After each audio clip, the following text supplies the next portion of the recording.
Rick Santorum. Rick, always great to see you here. Thank you, Joe. What do you list as Marco Rubio's top accomplishment that made you decide to endorse him?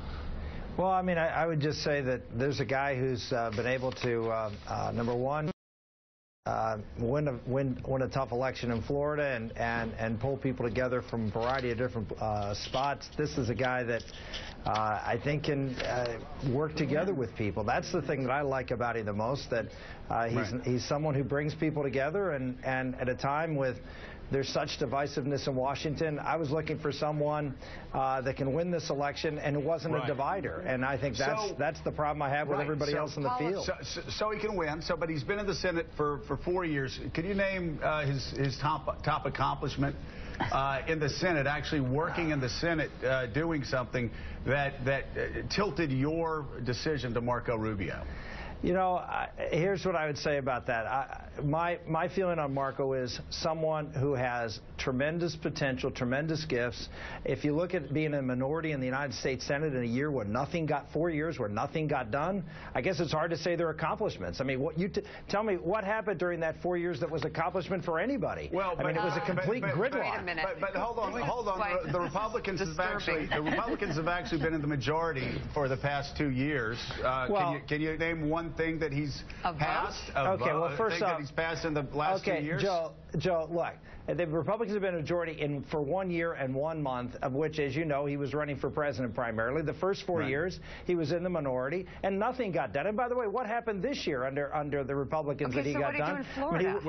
I mean, I could list some things that happened, but I'm not defending the Congress. I'm not being difficult here. I'm just asking you to name one accomplishment that I'm just saying the problem Rubio, is... But list one accomplishment, just one that Marco achieved, maybe a bill that he wrote, maybe a moment in a committee. Like Jeb Bush ran Florida, Donald Trump built a company, Marco Rubio finished the sentence.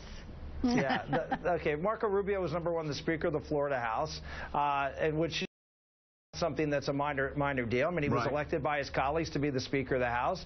Number two, he spent 4 years in the United States Senate being frustrated like everybody else that nothing got done, and then you can't point to him and say, well, nothing got done, and therefore he has no accomplishments. So the problem is we have a president who doesn't work with people, and you got no cooperation at all. So, you know, this is a bogus argument. You got a completely feckless Congress, and you can't say, well, he was there, and therefore, you know, it's his fault.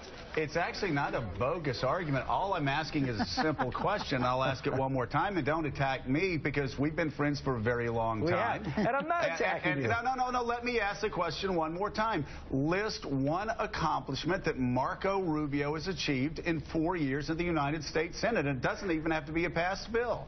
Well, I know he included something that went after the insurance companies in the most recent omnibus.